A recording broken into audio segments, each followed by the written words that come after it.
Good Friday afternoon, everybody. It's Jim Williams. Amedeus is on assignment today, and we'll see him again on Monday. Let's talk today about two things in the media that are important. The battle right now between NBC and Warner Brothers Discovery Sports, which now owns Turner. The NBA rights window of exclusivity passed last week, and ESPN upped their deal. So ESPN will be home to the NBA for years to come. Netflix came in. I'm sorry, not Netflix. My apologies. Coming in and getting their package was Amazon. So Amazon has what will, in essence, either be a Thursday or a Friday night game of the week coming up. So they got a streaming deal. Now the battle is over what's going on with TNT and NBC. Now TNT has the right to match any offer that is given to the league. So there is thought that they would do that. Now, again, the window of exclusivity is gone. So we're in a bidding situation. NBC's bid per year for a deal is basically $2.5 billion per year for the NBA. Okay. So if Turner wants to keep doing the NBA, then they have to match that $2.5 billion per year package, which was offered by NBC. Now, things have gone a little squirrely here. Remember that for 30 plus years, the Turners had the NBA. They had the best, without question, pregame, postgame show, probably of all sports, with Charles Barkley, with Shaq, with Kenny Johnson, Jackson, and Ernie Johnson. Everybody loves it. And so Turner's done a fantastic job with the NBA. The NBA loves them. But this is a bottom line business, folks. And NBC came in strong. $2.5 billion per year is pricey. Now, can TNT afford not to have them? The NBA. It's kind of an interesting thing. We don't know. Remember, this is new ownership now. It's not what it used to be. This is not Ted Turner writing a check and saying, I don't care how much it costs, we're going to get it. This is now Warner Discovery, and Warner Discovery has lost a lot of money. Now, adding $2.5 billion for the NBA rights, you could argue is solid programming and has been good money year in, year out for Turner. That's great, but Turner's just TNT is just one small cog in a very large wheel with Warner Discovery. So what do we do, right? If we're Warner Discovery? Well, there's a couple ways you can use this. One, you could walk away from it. Highly unlikely, very, very unlikely. Because remember, they just did a deal where they're now in a three-way deal with Disney, Fox, and themselves to create one large sports hub for streaming.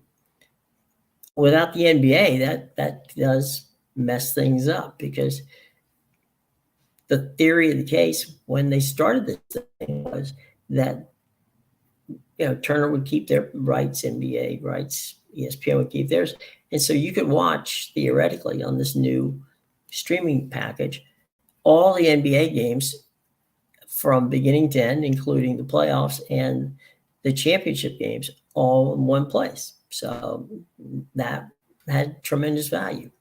Losing that would be a problem. Now, the league likes the idea, because things have changed, dynamics have changed in the last 5 years, of having a broadcast partner. NBC is that broadcast partner. Obviously, they stream on Peacock. they've had tremendous success with Peacock and with what has gone on with NBC. So the league wouldn't mind having NBC as a partner again. Okay, it's been a while, 20 years since NBC has been in that business. So where does that leave us? Okay, where that possibly leaves us is here. Could they come up with a package? Let's say that $2.5 billion, right? Let's say the league says, all right, tell you what we're going to do. We're going to take this and split the package. So Turner, you get X amount of games. NBC, you get X amount of games. And you pay us $1.5 billion per year, okay? So what happens is, at that point, the league gets two new partners in Amazon and NBC. They get to keep Turner and ESPN, and they get an extra $500 million a year in revenue from television. That is a possibility.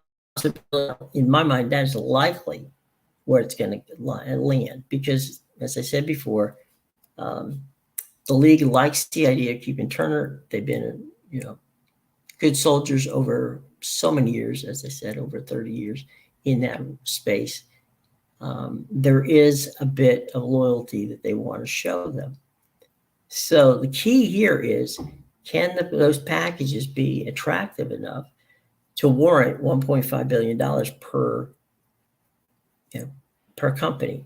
At this point, I think that's the key point here, because I don't think that I think they'll take NBC over Turner if it boils down to just $2.5 billion and either take it or leave it. I don't think the matching might be a problem for Warner Discovery, but at the end of the day, if there has to be a little bump one way or the other, NBC can make that bump. I don't think that Warner Discovery is willing to make it. So we'll keep you posted on how that plays out. But so far, about 10 days after the fact, we're still looking at not a resolution here, but they're going to have a resolution relatively soon. And I expect that will come within the next week or so, maybe 2 weeks tops. They'll figure it out. And I do believe they're going to walk away with this so that NBC has something and so that Warner Discovery has something as well from the Turner side. Now, a couple of things. We talked about the fact that, Turner has the outstanding pre and post game show with Shaq, Ernie, Kenny, and Chuck. Chuck has made it clear that if Turner does not have the package, then he will be leaving, Warner Discovery. It's in his contract and he can walk. Shaq, I assume, has the same deal, although I don't know. Kenny, probably the same. I would imagine that those three guys would become free agents and, would be very happy to be involved in anything that, if NBC is the group, then maybe that's where they are, or maybe they're going to land over at Amazon. I don't know, but I know they'd want to stay together. The problem is Ernie Johnson. Ernie is staying in Turner. Lives in Atlanta. His family's there. It's, it's home ground for Ernie. He grew up at Turner. He never left Turner to do anything else. And so I don't think that he's going to leave Turner, and he's already said so. So Ernie is a very intricate part of that, as is the production team at Turner. They are the ones who created that show. To replicate that show, without Ernie and without the talented people at Turner, is going to be a problem. So stick a pin in this. We don't know what happens with the talent if indeed NBC does slide in and take that place from Turner. Okay. So there you go. Ernie, by the way, would stick with TNT for their baseball coverage, which is extensive. And he does play-by-play on that. And he handles pre- and post-game shows over there. So And also, don't forget they have the NCAA basketball with their relationship with CBS. So he does pre and post on that. So there's plenty of things for Ernie to do should they lose the NBA, although I'm quite certain that he would like to continue that role. So we'll see. We'll see how that turns out. Now, this week on the 15th, we're going to know what the NFL schedule is like. Okay, we know right now that you know who's gonna who your team's gonna play. All right, you just don't know when. On the 15th, you will know when. And what has happened, the schedule was supposed to come out 2 weeks ago. So there's been all kinds of rumors as to why it's been held up. Well, the most likely rumor is something that popped up from our buddy John Orand and Boomer Esiason. They made the proclamation that the holdup had to do with the NFL creating a new package for Netflix, okay? And that would be a Christmas Day package. Netflix is, kind of dabbling in live sports. They have Monday Night Raw will be moving over to Netflix next year. They just did the Tom Brady roast. They've done the F1 series. They've done the golf series. They haven't done live sports. They've gone all the way up to dipping their toe in sports, but they haven't done the live aspect of it.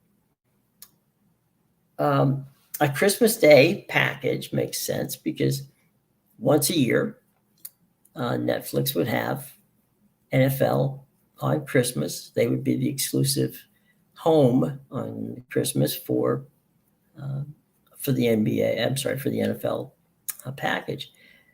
It makes sense, and we find out very, very soon if that is the case. Variety reports this morning that Netflix, is basically looking to start this Christmas in doing a doubleheader. As I said before, John Allrand reported that sources tell him that the caveat that the deal has been signed between Netflix and the NFL has not quite got there yet. So there's a caveat that it's not there yet, but they're hoping to clear whatever hurdles there is to be done this week prior to the 15th, when on the NFL Network at 8 o'clock Eastern time, they will announce the 2024 NFL schedule. So we have to keep our eye on that and see what goes on. The NFL and Netflix have basically declined any comment on it, which tells you something's going on. We don't know yet, but we will find out sooner, as opposed to later. So if Netflix is getting into sports from a play-by-play standpoint, this is not a bad way to do it. They sell the Christmas games to Netflix, and so streaming would be the Christmas present for Netflix, per Variety magazine and John Orand. So that's where that is. Now, last night, Caitlin Clark made her debut on in the WNBA. Almost 18,000 people jammed into the arena in Indianapolis to watch her play. That bodes well for not just attendance at WNBA, but very likely ratings on WNBA. The WNBA is actually, ratings-wise, has been bouncing up over the year, and they will be on. Remember that they have that package with Ion TV, which is going to happen again this year. That's a doubleheader on on Friday nights, and then again the ESPN package. So between ESPN and Ion TV, there's a great many basketball games, WNBA games that you'll be able to see. And coming up, I no doubt you'll see a lot of Caitlin Clark in those games. So that's something to look forward to as the season begins. The season will begin pretty much just about the time the NBA season ends. So there's that. Over the weekend, we have plenty to see. Yeah, baseball on Fox, which is regional action. So you check your local listings for the time and the teams that will be playing. It's a 4:00 game on Fox, and then there's a nighttime 7:00 game on FS1. There is the ESPN Sunday game, and that again has the potential of two different games depending upon where you live. So check your local listings for the games on Fox and on ESPN this weekend. We have UFL football. That's going to be on Fox on Saturday. We got soccer on Saturday on both Paramount Plus and Peacock. You'll have the Premier League on Peacock, and you will have a couple of games being played in the MLS on Apple TV. Obviously, the full slate on Apple TV tomorrow night, Saturday night, and then Sunday afternoon's game. FS1 is the 7:30 game, and the 4:00 game is on Apple TV. So check your local listings for what teams and what times your team play. If you happen to know, if on the Apple TV games on Saturday, all their games start at 7:30 local time. Okay, so clearly 7:30 Eastern time. If you're staying in the East and wondering what's going on, it'll be the 8:30 will be in the Central time zone. You get it, 9:30 in the Mountain Zone, and then of course 10:30 would be 7:30 out on the coast. So that's what you need to look out for the MLS games tomorrow. All those games can be seen streamed on Apple TV Plus, as well as the MLS season package. Okay, so there's that. Auto racing this weekend's on Fox in Richmond, and should be an interesting situation up there. We're getting close and closer to Indianapolis 500 time. Keep your eye out on NBC, USA, and streaming on Peacock, as we will get this entire month. Indy is going to be at Indianapolis, where they're going to obviously have the Indianapolis 500 time trials coming up next weekend. We'll find out who's going to be in the pole position. Then, of course, there's some races that will be held right around the Indianapolis area, which will be, practices for the upcoming Indy 500. So IndyCar kind of shuts down for the month of May because they spend every waking moment getting ready for the Indianapolis 500. Kyle Larson, by the way, this year is going to do something that has been done before, and that's run in the Indianapolis 500, then get in a private jet, fly to Charlotte, and race in the Charlotte 600. So Larson will be doing that this year, and he's running Chip Ganassi cars, so he's going to be in Chip Ganassi's car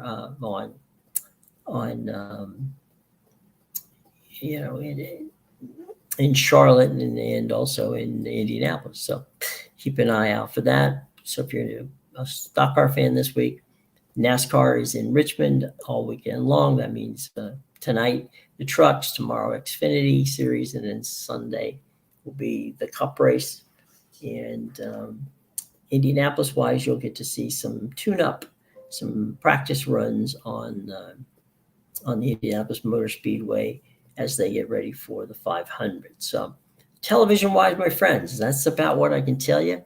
Obviously, there's also golf, PGA, LIV, and LPGA. Nelly Corda, keep an eye out for her. Nelly is playing this weekend. She hopes to do something that hasn't been done before, and that is win 6 in a row. That'd be 6 in a row on the LPGA Tour. Not bad, Nelly Corda. So she was last seen at the Met Ball, where she was on the red carpet on Monday night, and now tomorrow and throughout the weekend, she'll be in New Orleans playing golf on the LPGA Tour. So check that out. That's on Golf Channel as well as on USA, Peacock, and NBC. So you'll get a chance to see Nelly play golf on the LPGA Tour. The PGA Tour this week is in Texas. So that's where your golf is going to be found. And that is on CBS this year. I'm not this year, this week from that standpoint. Okay. All right, everybody. It's been fun. We will be back on Monday. Hope that you have a wonderful and safe weekend. Take care and enjoy your weekend.